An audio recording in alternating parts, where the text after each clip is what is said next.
You already know Nico Harrison just got fired, and I'm not going to spend the next 30 seconds explaining how that makes me feel, because I think all of the Mavericks fans have already done that. Hitler's dead. A quick reflection tells us that in time we will see if he is right. And he got fired. And we watched a finals appearance type of team wither away when they didn't even have Jalen Brunson and all the rest of the guys to the right. Before we can get into what Michael Finley could possibly do with Anthony Davis, considering he doesn't have ties to his life with that guy, let's look at the new sweepstakes for Nico Harrison and where he could end up.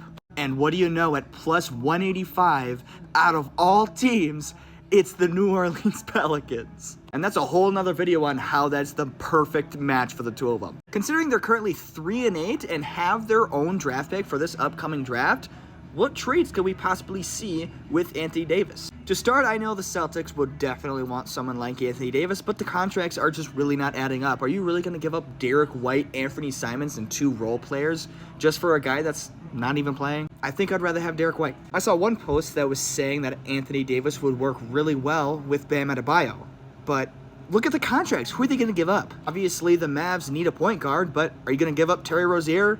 I don't think even Nico Harrison would be dumb enough to trade for Terry Rozier with everything that he's going through right now. So I looked at the Raptors too, and I'm like, that could potentially work because you could get what? Emmanuel Quigley, you could get RJ Barrett, some scoring guards that you desperately need because you're one of the worst offenses of all time. But would they really want Anthony Davis and Jakob Poeltl like side by side? I don't think that would work. They're not going to trade Jakob Poeltl because they just re-signed him. Another team that could be desperate enough to want Anthony Davis is maybe the Minnesota Timberwolves. Give up Rudy Gobert, but then you would have to give up Mike Conley, who, I mean, you'd want to give him up, but Dante DiVincenzo too. That's just to make the contracts work. This one caught my eye. Another guy that's kind of going through some turmoil right now, even though I don't think he's actually going to be traded. This is all hypothetical. John Morant, John Concord, however the hell you pronounce that guy's name, and potentially one of the Orlando Magic's picks. Mavericks fans, that's the point guard that you need right now, and for Grizzlies fans, you get Anthony Davis and Jaren Jackson Jr. side by side. That's some pretty lethal interior defense you got right there. But there's one team that Anthony Davis said years and years and years ago that he would really want to play for, and that's the Chicago Bulls. One team that has a plethora of guards that they probably would be willing to give up,